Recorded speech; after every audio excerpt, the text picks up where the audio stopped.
Pasensya ka na, Remulla. Kami po ay lumalaban lamang sa hustisya.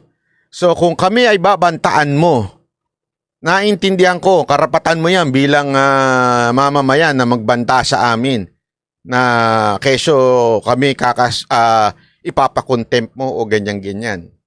Pero alam mo, sinasabi ko sa iyo, sana maging warning na sa iyo yung nangyari sa iyo nitong nakaraan. Pagbalik-baliktarin mo mundong ito, ang tunay na hustisya, maaaring hindi natin makamit dito sa lupa. Pero huwag mong kakalimutan that after this life, there is true justice. We are fighting for the right things. At binibigyan lang namin ng boses ang lahat ng panig. At sa pagbibigay namin ng boses sa lahat ng panig, kami ay iyong babantaan.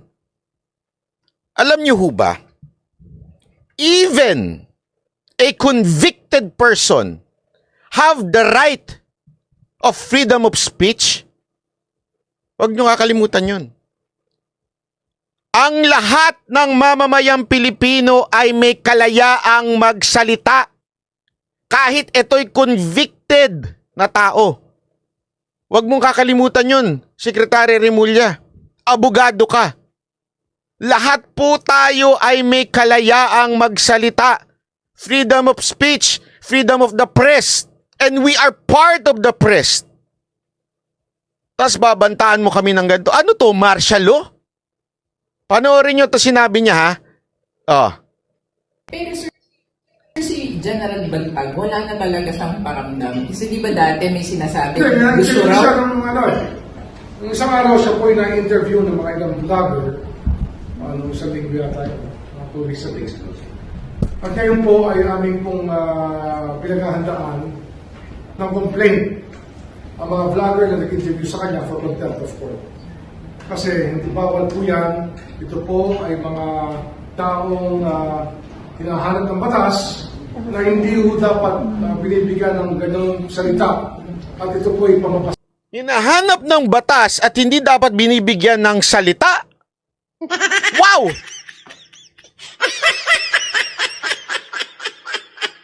Alam niyo ba na tinanong namin ito sa mga abogado? Even before we interview Bantag, we already ask all the legal matters on this. You know what the ibig sabihin ng contempt of court? At sinasabi niyang kesyo bakit daw binigyan ng pagkakataong magsalita. Unang-una, eto ha, lahat ng abogado nakikinig dyan. Makinig kayo.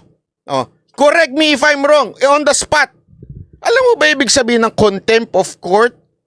Dahil pinag-usapan, una, according to the definition ng contempt of court, pag nambastos ka sa korte, sabi nga a person guilty of misbehavior in the presence of so near a court or judge to obstruct or interrupt the proceeding before the same, including disrespecting toward the court or judge, offensive personality toward others, or refusal to be sworn answer as witness to subscribe an affidavit of disposition. Yan yung mga contempt of court. Ano ba mga pwedeng mangyari pag nag-contempt of court? Diniscuss yung kaso. Di ba? Sino ang dapat ma-contempt of court? Kami bang nag-interview? Anak naman ng wewe, oh. Ang nako-contempt of court, yung mga involved na partido, yung mga party. Halimbawa, yung abogado ni ganito, yung kabilang party, nagsalita sila, abogado nito, yung mismong inahusgahan, yung mismong inaakusahan, nagsalita siya. Hindi kami yung nag-interview. Dahil una-una, we are not part of that legal proceedings. Hindi kami party doon. Kami nag-interview. Kung meron mang sisisihin yung korte, si Bantag yun. Yun ang contempt of court. Bakit sasabihin ng korte, bakit ka nagsasalita sa kaso mo? Hindi kami. Kami nagtanong lang. Wala nga kaming alam dun sa merit ng case nyo eh. Hindi nga namin pinag-usapan yung case. Pambihira naman, oh. Sino ba abogado mo? Si Attorney Libayan ba kinukonsulta mo? May sarili kayong batas?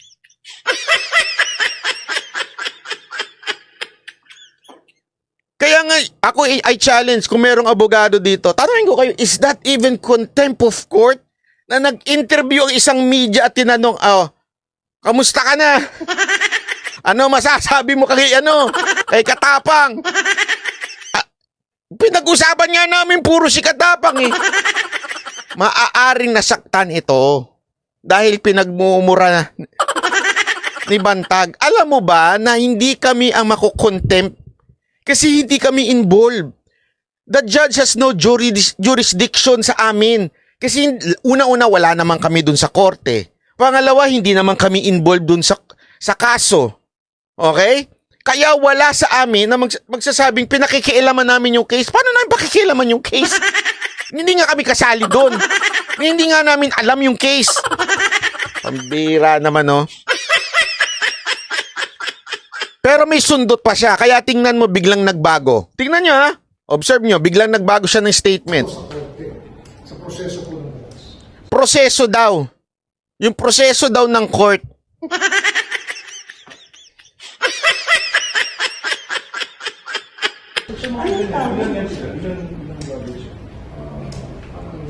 Tatlo. Ano tawag? Contempt of court? Contempt of court.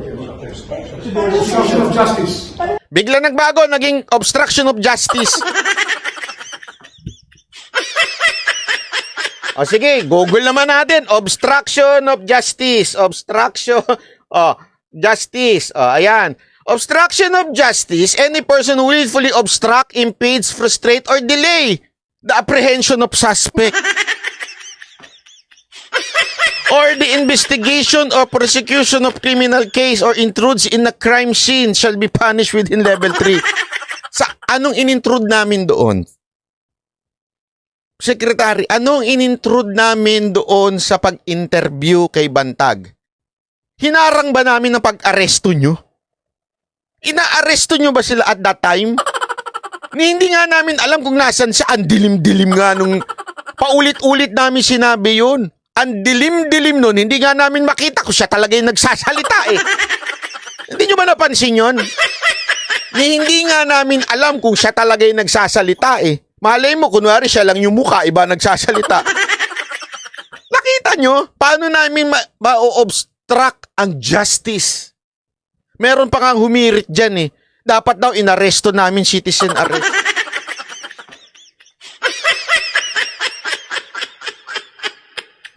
Alam nyo ho ba pag nagbigay ka ng warrant, naka-specific doon na any law enforcer. Hindi ho kami law enforcer. Ang sakit mo sa banks. Sorry, pasensya ka na Rimulya. Ang sakit mo sa banks. Ano yun, sir, sa judici? Pero contempt of court yan. Hindi sa judicial. Contempt of court yan. Parang binabasas mo yung korte. Sinabi na ng korte na habulin nyo to, hanapin nyo to, isukol nyo to. Kahit ikaw ay mamamayan na regular, hulihin mo to. Walang ganun! Ito yung kasing sinasabi niyang ang bira, oo. Ito yung sinasabi niyang citizen arrest. Hulihin daw. It's very specific in the warrant. Law enforcer ang huhuli. Are you telling me na ipahanting natin sa taong bayan si Bantag? Ha?